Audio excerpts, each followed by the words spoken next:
3 days before my surprise promotion dinner, I found a hotel receipt in my wife's coat. Checked in at 2, out at 5. She said it was a spa day. The man who checked in with her was my own brother. My name's Daniel, 34, married to Vanessa for 5 years. My brother Chris had been staying with us for 2 months after his divorce. I insisted. I thought I was helping him. Looking back, the signs were there. Vanessa's phone always face down. Chris suddenly having gym sessions at hours the gym wasn't even open.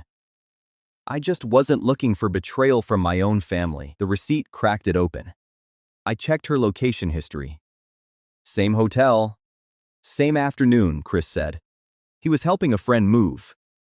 Once I looked, the pattern was undeniable. I didn't confront them. I got quiet instead. Ice calm. I started a folder.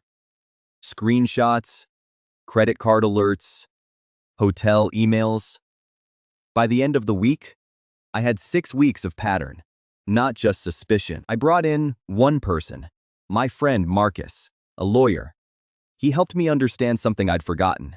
Vanessa was the one who insisted on our prenup, and it cut both ways.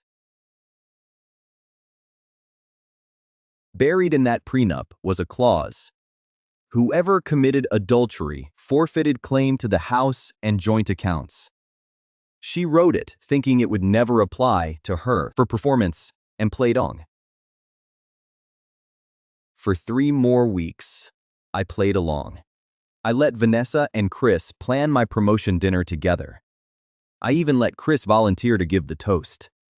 I had plans for that toast. I asked Chris, casually, if I could see his toast beforehand, so I wouldn't get emotional in front of everyone.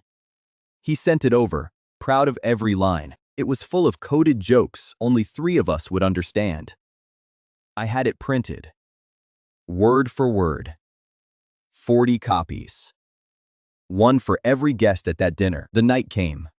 40 guests, both families. A banner that said, "Congratulations, Daniel." Vanessa looked radiant. Chris looked comfortable behind the podium. Chris stood up to give his toast. He got through the first coded line. Something about bonds that don't need labels. When I stood up too, holding my folder.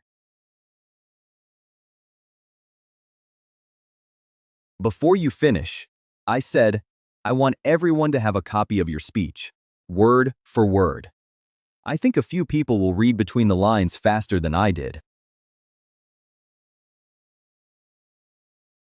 40 copies passed table to table. My mother read hers twice before she understood. My father looked at Chris, then at the receipt, clipped to the last page, and the documentary is Korstinny Charger Young Mart Resident Pilla document. I filed for divorce 2 weeks ago, I said. The prenup Vanessa wrote means she keeps her car and her clothes. The house and the accounts are mine, because she's the one who broke it. I didn't yell. I didn't need to. I just asked everyone to stay for dinner because the caterer didn't do anything wrong. Vanessa tried to fight the prenup. It held. She lost the house, lost the accounts, and lost most of our friends who'd all read that toast. Chris didn't just lose a brother. He lost our parents' trust for years.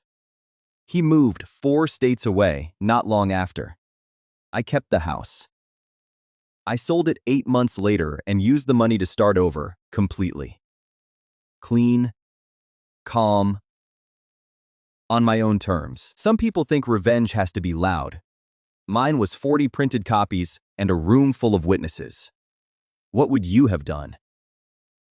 Tell me below, and subscribe for more.